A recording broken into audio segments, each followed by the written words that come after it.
Hello, everypony, and welcome back to another episode of Never After All Readings.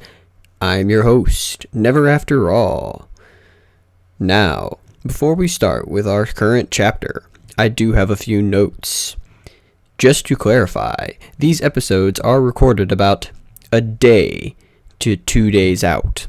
So, any of the news that I have shared is a little bit irrelevant sometimes, and I do wish to apologize for that. I was not thinking about this when I had started making these videos ahead of time. Following that, I have no other notes, so let us begin with Chapter 6 of The Gentle Knights, Audience of One.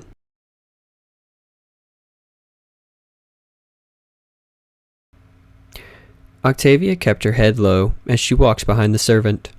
They passed through a tall hall of pearly white marble walls and gorgeous chandeliers. The floor was a solid gray stone that felt good on the hooves. It wasn't the first time she had walked to these grounds, but she felt no less like a trespasser. Her gaze roamed to a large family portrait, every pony in the picture having raised muzzles and a holier-than-thou frowns. Most of them took the image to heart, but there was a few ponies in there that Octavia knew were putting on a show. Beauty's firm frown stood out near the picture's center, but her eyebrows were raised and her lips a little too thin. She was probably trying to keep from laughing. "Miss Melody has arrived," the servant announced, not even bothering to hide his austere disdain. "Octy!" Beauty set aside her sheet music and hurried to give Octavia a hug. "This is a real surprise." Octavia grinned and returned the gesture. She spoke as they separated. "It was a last-minute decision. I needed to talk with some pony." "And you got two." She looked up to find Parrish approaching, his harp set by a window. The two hugged as he said, "Glad to see you're getting out of that apartment." "Yes. Well," she fidgeted and glanced between them. "What are you doing here, if I might ask?" "Me and Parrish are working the same concert in Philadelphia next week," Beauty said, gesturing for them to follow her to a nearby table. "We were just about to start practicing together." She grabbed her saxophone case off the table and set it by the window as her guest sat. "If you'd hang around more often, you would have known." Octavia blushed as she and Parrish settled on individual cushions. "Sorry." Don't worry about it," Parrish said as Beauty took a seat. "We're just glad to see you at all." Beauty half raised hoof towards the nearby servant and asked, "Tea?" Her guest nodded, and she made a simple gesture. The servant disappeared with a sharp bow of the head. "So, tell me," she said as she turned back to the table, "what brings the lofty Miss Melody to my humble abode?" "Hardly humble," Octavia muttered, glancing at the breathtaking garden filled with statues just out the window. "What? This?" Beauty blushed and rolled her eyes. "Believe me, if it was feasible for me to move out, I would. I'd break my mom's heart, though. So I stay here." "At least it's not like that mansion Blue Blood has," Parrish said. "I mean, seriously, have you seen that place? I never want to do a job there again. It gets creepy seeing his statue grinning at me from every nook and cranny." Beauty shook her head. "Actually, I think most of those are of his ancestors. The Blue Bloods have a significant lineage. And they all look the same," he pounded the table. "Ah! Inbreeding. That explains everything." Octavia chuckled. I seriously doubt the Blue Bloods are inbred, Parrish. Although I suppose it would explain some things." He waved his hooves at her. "I know, right?" Beauty leaned over the table to study Octavia. "So, what did you want to talk about, Octavia glanced at her, then Parrish. Her stomach flopped as she considered the situation. Nothing in particular. I just wanted to..." "Aha!" Parrish pointed at her while turning to Beauty. "You see the way your muzzle turns up there and her eyebrows are getting low?" Beauty nodded, waving her hoof in the air in slow circles, and the way her tone mellows out to become this nice and even. Octavia stared at them for a couple seconds. "What are you talking about?" Parrish, his manner professional, gestured to her while leaning towards Beauty. And then she feigns ignorance. Beauty nodded curtly, muzzle high. Note the way she keeps glancing at you. Oh, that? Parrish chuckled. That's just her latent attraction to me coming out. Octavia's shoulders slumped as she stared at them with a deadpan frown. Okay, stop it. The two shared a triumphant grin. Parrish leaned towards her. Gonna come clean then? What did you really come here for, Octi? Beauty beckoned with a hoof. Octavia shot Parrish a glower. I don't want to say anything with you around, knowing how you'd respond. He slapped a hoof over his heart in mock distress. Why, Octavia, you wound me. Your tea, madame. The three shared chuckles as the servant set teacups down for each of them. Octavia wasted no time taking a sip, letting the hot liquid linger on her lips to buy her some time to think. Beauty and Parrish were watching her like two foals waiting for their hearts-warming Eve presents. At last, she set the cup down. Beauty, do you remember that special client I mentioned? Beauty's eyes narrowed. Him? Yeah, I remember. Well, I don't. Parrish looked at each of the mares in turn. Clue me in? Octi got a special request to perform a solo for a single patron. Beauty explained. Her serious expression made Octavia fidget. Parrish tilted his head. A single patron?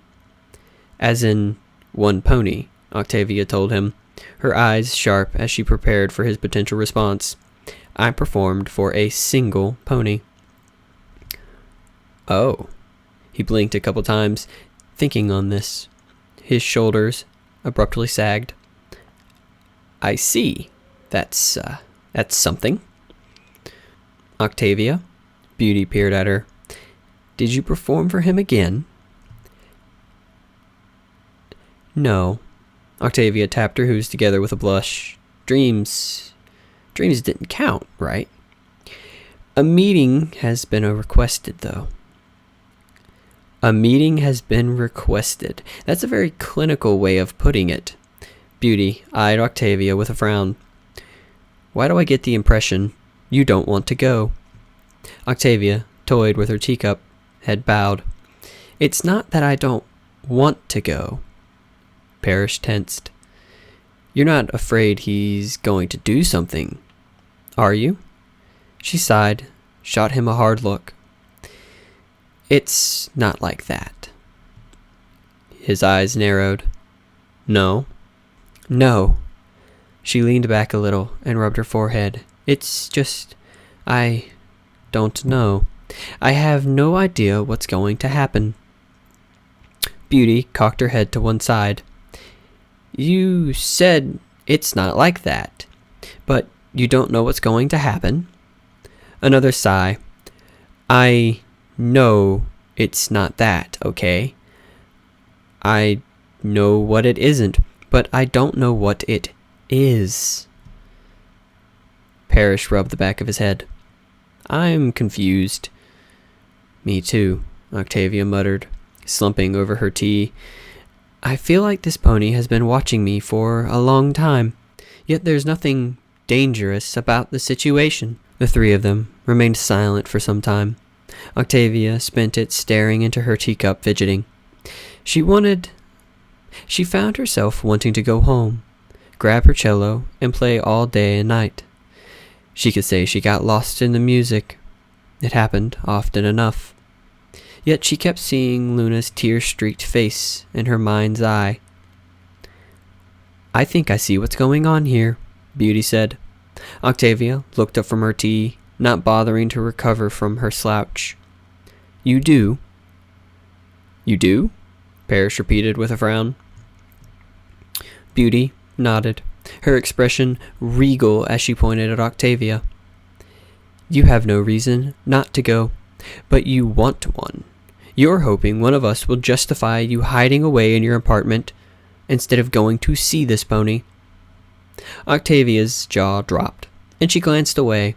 She saw Parrish's eyebrows raise as he turned to give her a curious look. That's actually, Parrish said.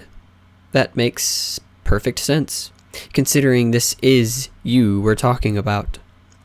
Face it, Octi, you're a total introvert. Beauty smiled and reached over to pat Octavia's foreleg. You're out of your comfort zone. It's okay. Parrish grinned. Beauty's right. You're getting anxious because fans want to do more than just sit in the audience and listen. Octavia's gaze retreated to her teacup again. Fan. I guess that's accurate. Calling the princess a fan still felt extremely odd. But it's not like I'm trying to avoid this. Beauty huffed and leaned back with a lecturing frown. Really? Tell me this, Octavia. How many friends do you have? Friends? She tilted her head. I'm not sure what you're getting at. Beauty set a hoof to her chest. You got me because I saw you were lonely and wouldn't stop pestering you. I'm not alone. Beauty set a hoof to Parrish's shoulder. You have Parrish because he thinks you had a hot flank. The blood rushed to Parrish's cheeks, and he swatted the hoof away. That's not... He sputtered, wide eyes darting to Octavia. That's not the only reason. Despite the anxiety she still felt, Octavia couldn't help smirking. Nice save, Parrish. He ducked his head and raised the cup to hide his face. Beauty chuckled, then twirled her hoof in the air. You've got Vanilla von Scratchington because you were stuck together as roommates in college for 4 years. Octavia winced, suddenly recalling she had yet to read Octavia's sheet music. Other than that, Beauty raised an eyebrow and gestured to Octavia. Well... Octavia averted her gaze as her stomach seemed to sink into the cushion. I'm still writing Frederick, if that counts. Parrish, having recovered now that the attention wasn't on him, shook his head. That's not the same. She's talking about ponies you can meet face to face, and you don't really do that much with us, come to think of it. Octavia's ears lowered as she took a quick sip from her teacup. Beauty batted Paddish on the back of the head. Oh, hush you. She's doing really good, all things considered. She did decide to come out of her lair and ask us about this. Ask you about this, you mean? Parrish was rewarded with another whack on the back of the head. What? Octavia wrinkled her muzzle. My lair? She considered her apartment for a moment, then glanced at the marble columns and tall windows surrounding her. She sighed and bowed her head. Yeah, I guess that's a good term. Beauty frowned but recovered her smile quickly. Listen, as long as you think it's safe, you should go. She's right. Parrish rubbed the back of his head with a wince. You should try it out. Making more friends is never a bad thing. Octavia wilted, stared at her teacup. None of them spoke for some time. Beauty sighed. Octavia, why are you so afraid to go out and do stuff with ponies? She shifted on her cushion. I don't know. Parrish and Beauty exchanged concerned glances. Parrish reached forward to touch Octavia's foreleg. Look, no pony is going to force you to do something you don't want to. Beauty copied the motion with a weak smile. But the fact you don't concerns us, Octi. Parrish nodded. Going to meet this guy would be good for you, even if he steals my mare. Beauty shot him a scowl, but then blinked and turned back to Octavia. You know what? I was wrong. Octavia's chest tightened, glancing up at her. You didn't come here because you wanted an excuse not to go, Beauty declared. You came here because you don't want to, but you need to. The butterflies in Octavia's stomach faded as she puzzled over this. What? Yeah, what? Parrish raised an eyebrow at Beauty. Now you've got me confused too. Beauty ignored him, smiling as she sipped her tea. Octi, I saw it when we first had lunch together the other day. You're not happy. Is it because you're lonely? Not happy? Well, Octavia couldn't honestly deny it, could she? But regarding why, she shrugged. I think you are, Beauty said. Deep down, you want to go meet this pony, but your determined introversion is getting in the way. Well, if you are lonely, Parrish added with a lecturing frown, you could always spend more time with us. Octavia leaned against the table, a hoof pressed into her cheek. I'm sorry about that, okay? It's okay, Octi, Beauty assured her. We get it, really. We just think you take the whole isolation thing a little too far, that's all. She sighed and nodded, her hoof tracing the edge of her teacup. She couldn't look either of them in the eye. Another long silence passed over them. Parrish sat back up and crossed his four hooves. All right, if you won't commit one way or another, then let me do it for you. Go meet this guy. Octavia raised her head to study him. You mean you're ordering me to go? Yes, I am, he leveled with a grim frown. Go tonight, and if you still don't like it, you'll never have to see him again. It's a she, Parrish. He blinked, remained perfectly still, then abruptly sagged. The air released from his lungs as if he had swam out of deep water. Oh, thanks, Celestia. Whop! He clutched the back of his head and glared at Beauty. Would you stop that for like 5 minutes? It's starting to get sore. Obviously, Parrish is a dork. Beauty turned to smile upon Octavia. This time, though, I like his idea. Go. Don't think about it. Don't mull over it. Just go. If you don't make a friend, that's fine, but at least you got out and did something. Octavia tapped her hooves together once more. If you really think so. We just don't think so, Beauty said. We know so, Parrish concluded. Octavia sighed and sat up properly. Well, thanks, I guess. Parrish tilted his head. You sound disappointed. Don't get me wrong. I appreciate the advice, she replied. I honestly had no idea what to expect when I decided to come here. I just needed to talk to some pony. Beauty nodded with a smile. Well, you can come to either of us at any time for that, day or night. We're here for you, Octi. Parrish grinned. Right. Talk, shoulder to cry on, have some fun, whatever you're after. Don't be afraid to come by. And I bet that rambunctious neighbor of yours would say the same thing, Beauty added with a firm nod. It's what friends do. Despite herself, Octavia smiled. Thanks, you two. Really. Just bear with me. I'll figure this whole friendship thing out eventually. Glad to hear it. Beauty stood and tapped her saxophone case. So, you want to be our audience for practice? Parrish nodded enthusiastically. We could always use a critic. Instinct told Octavia to say no. She pushed it down with a grin. Sure, I'd love to. Octavia's stomach was performing a dance routine as she followed the royal guard through the dark halls of the southern wing.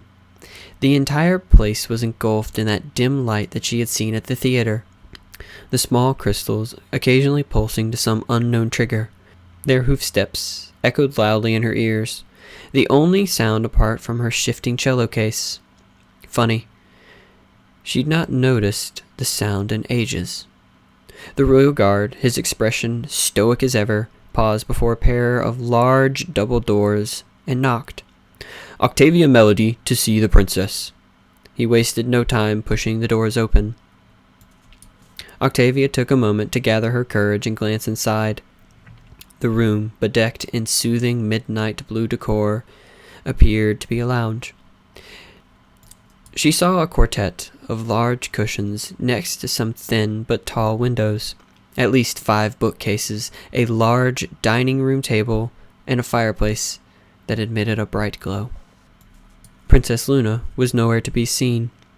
She turned to the royal guard. Am I supposed to wait for her?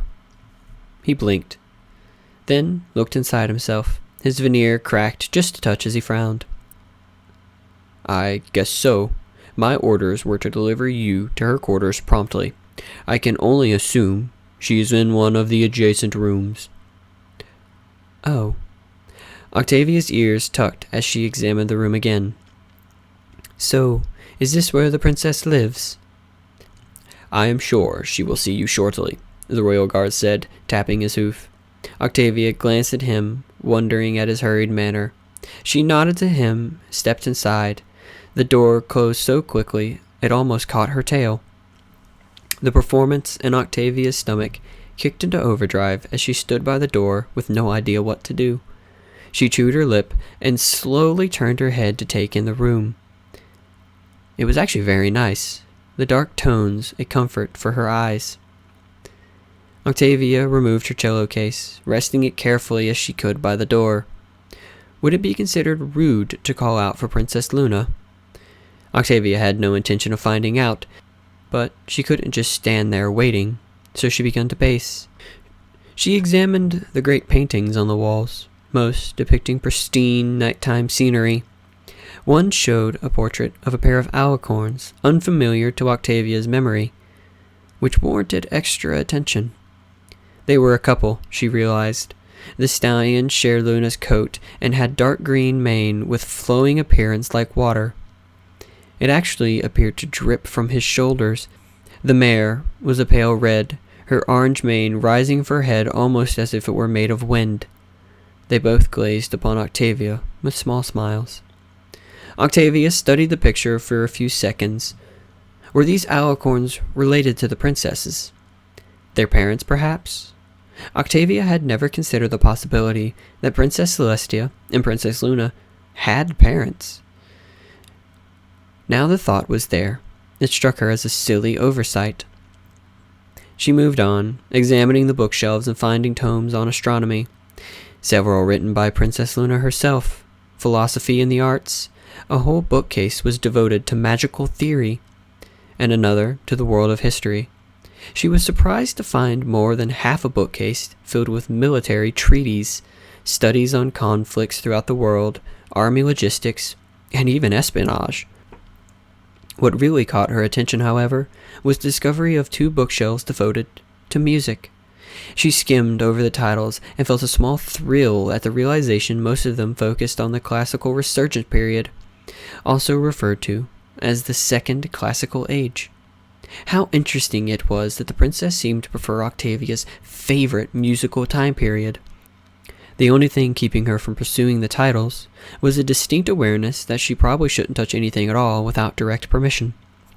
By now, Octavia had circled the entire room. She glanced about, wondering when Princess Luna intended to show. There was a doorless opening nearby, and as Octavia approached it, she glanced inside the next room and saw it was less densely furnished.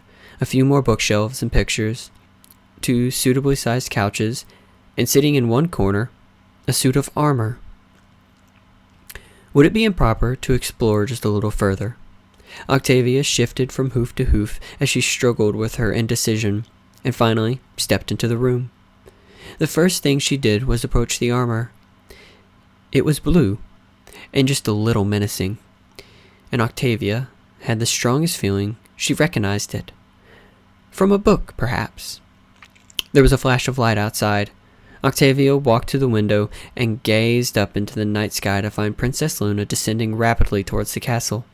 Sucking down a sharp breath, she hurried back into the main room and sat beside her cello. Her heart pattered against her chest as she pondered what the princess might want with her. But nothing she thought made sense. What could one of the monarchs of Equestria possibly desire? Her ears perked to the sound of footsteps on one of the adjacent rooms.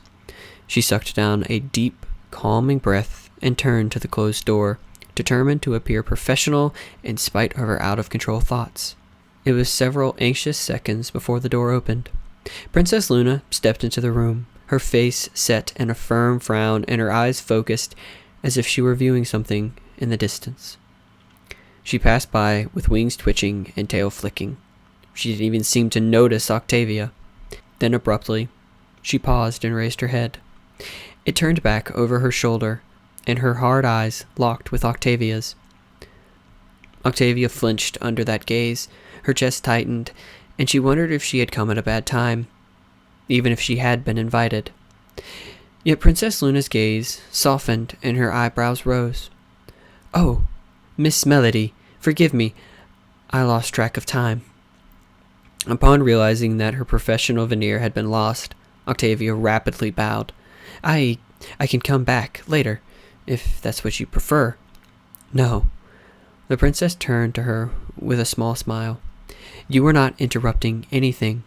I merely felt a pull of a particularly strong nightmare and had to see to it. I apologize for keeping you waiting." "Not at all." Octavia rose and offered a weak smile. I brought my cello, just in case."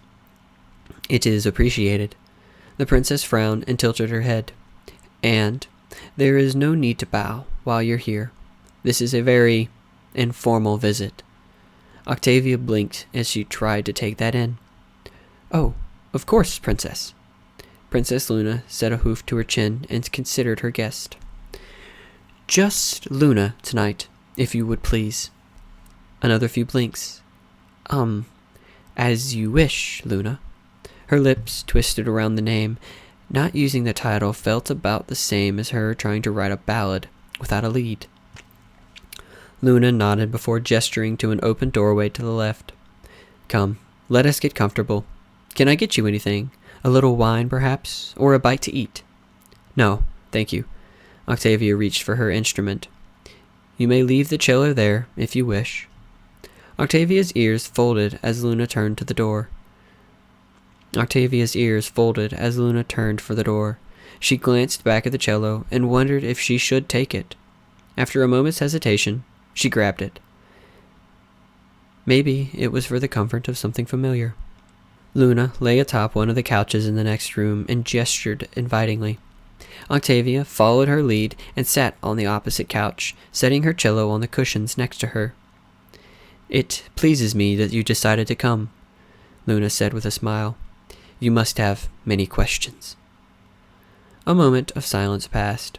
Octavia abruptly realized she was supposed to respond.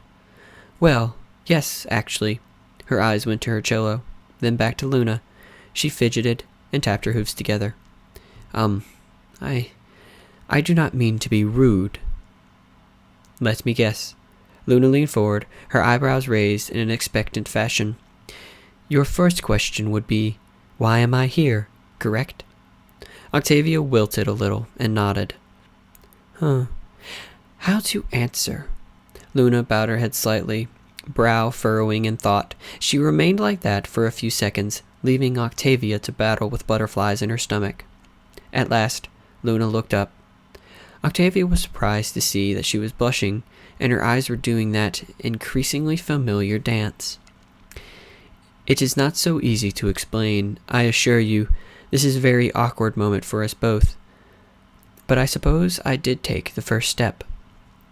She nodded, as if to confirm something to herself, then finally looked into Octavia's eyes. "I am seeking something that I have not had in, well, a millennium, Miss Melody. If you don't consider it too forward, I would like to meet you on a regular basis, starting tonight." Octavia leaned back, her eyes wide. "A regular basis, Luna? What do I offer that warrants such a thing?" "Comfort," Luna replied. Though her voice was soft, her eyes held Octavia's firmly in place. "My return to Equestria has been difficult. There are many things that I still need to adjust to, and the public has yet to." She paused, her eyes finally turning away. She gained a small frown as she considered her words. "I mean, my name is, of course, I'm not her, but..." She pressed her lips tightly together, her head bowing as her eyes narrowed. Octavia tilted her head at this strange behavior. "Princess?" "Luna," the princess whispered without moving. "Please, just Luna." "Okay." Luna shook her head and grimaced. I want. Why is it so hard to say, I want? She locked eyes with Octavia once more. A friend. I want a friend. A friend. Octavia's throat constricted, and she had to pause to recover as she stared into those brilliant cyan eyes. You want me to be your friend? Luna averted her gaze with a blush. You disapprove? No. Octavia shook her head and forced her tone down. No, it is just that it is entirely unexpected. I don't understand why you'd ask me. At this point, Luna smiled. Because you are kind to me. Do you remember at the gala, Miss Melody? Octavia cringed. Unfortunately. Luna's smile broadened, but only a little. Yes, it was rather memorable. I only watched it from a distance, but what I witnessed was quite a sight. Wait, Octavia tapped her chin as she thought back. You mean you weren't actually attending the gala that night? No. Luna turned her gaze away once more, her expression becoming grim. My sister had tried to convince me to attend, but I chose not to. She looked back to Octavia. But for this I am grateful, because I met you. Tell me, Miss Melody, did you fear me then? Octavia's jaw hung loose. How was she supposed to answer that? She bowed her head and tapped her hooves together. Not you, but how do I put this? Luna's face stiffened. I will not take offense if the answer is yes. It's like... Octavia brushed her mane back as she fought over the proper answer. It's like how I feel right now. I am afraid, but not of you. My anxiety has more to do with not wanting to do the wrong thing. She finally looked to the princess. What if I say something I shouldn't? What if I offend you in some way? What if I don't even deserve to be here? That's the kind of fear I have now and then. Luna's hard expression faded as Luna's eyebrows rose. She stared at Octavia, lips working silently for several long seconds. She then threw her head back and laughed. It came so suddenly that it made Octavia jump. I am sorry, Luna giggled and set a hoof to her face with a blush.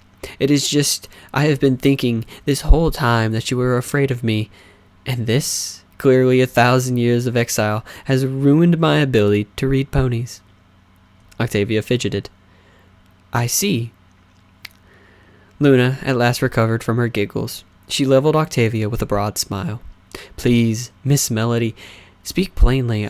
I promise I won't be throwing you to any dungeons for stating what is on your mind. In fact, I ask of you, hold nothing back. I'd like this to be a candid discussion. Octavia gaped at the princess and realized she was completely serious. So, you really want me to speak my mind? Of course. Go on, speak up. Whatever you wish to say, do so. Well, in that case, I mean, if you're really sure. Octavia waited for some kind of reaction, but Luna only gestured for her to continue. Chest tight, she considered what to say. I don't understand why you chose me, she admitted at last.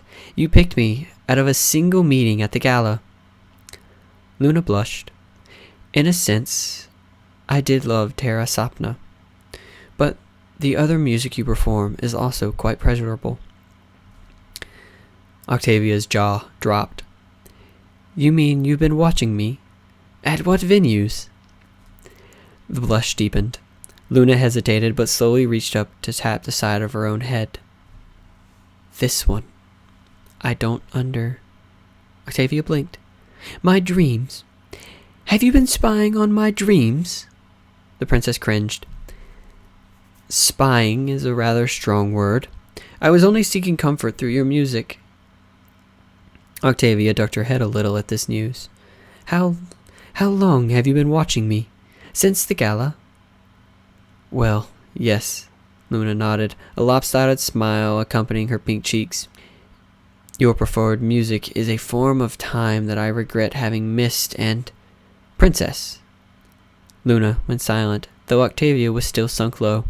The princess was paying rapt attention. "I am a very private pony," Octavia said, her words quite low and slow even though her heart raced.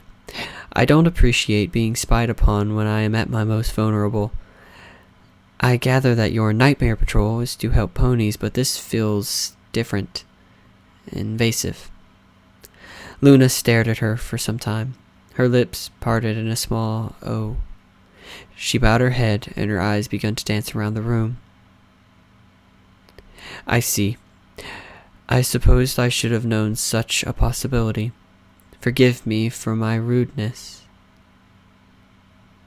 "But I still want to know why," Octavia pressed, still in her hesitant posture. "Why my dreams?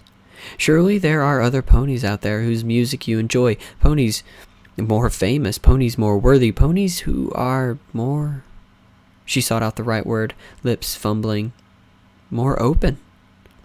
Luna's lips dipped into a frown as she gazed at the floor, her shoulders sagging. "No, Miss Melody, there are no other ponies like you, or at least none that I have found. I apologize, I didn't mean to intrude, I only—" She finally met Octavia's eyes, and her own were moist. "I only wanted to find a little solstice. I had no other place to go." Octavia sat up at last, taking in Luna's forlorn appearance. "Princess! Luna!" Octavia jumped back at the shout, her eyes going wide as the princess covered her face and turned away. "Call me Luna, please. Please call me Luna. I want at least one pony who can forgive that I tried to murder my sister 1,000 years ago, or the fact that I twice nearly destroyed the world in eternal night, or that my dark side kept haunting ponies' dreams for a millennium. I know that ponies are afraid of me. I understand that. I deserve it. But can't I have a normal friendship with some pony? Is that really too much to ask?" The princess went silent, and Octavia could only stare. There were no tears, but Luna's shoulders rose and fell with deep breaths as she kept her face covered beneath her hooves. After a moment, her wings curled forward, hiding her from view. It was some time before Octavia snapped out of her daze. She didn't know what to say, but she carefully climbed off her couch and approached. Her ears were folded as she sat beside Luna's couch, eyes roaming those luxurious wings. She had to work her lips a few times to get her name out without the title. "Luna." At first there was no answer, but then the wing lowered. Luna's shining eyes met hers from just over the feathers, and the sight of those cyan orbs was like a knife in Octavia's chest. They held a gaze for a long time. Octavia's lips trembled upwards. "If I have to call you Luna, then you have to call me Octavia."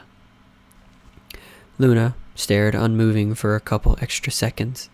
Then her wings slowly folded back to her side. She smiled. "I can live with that arrangement." Octavia glanced at her hooves with a blush.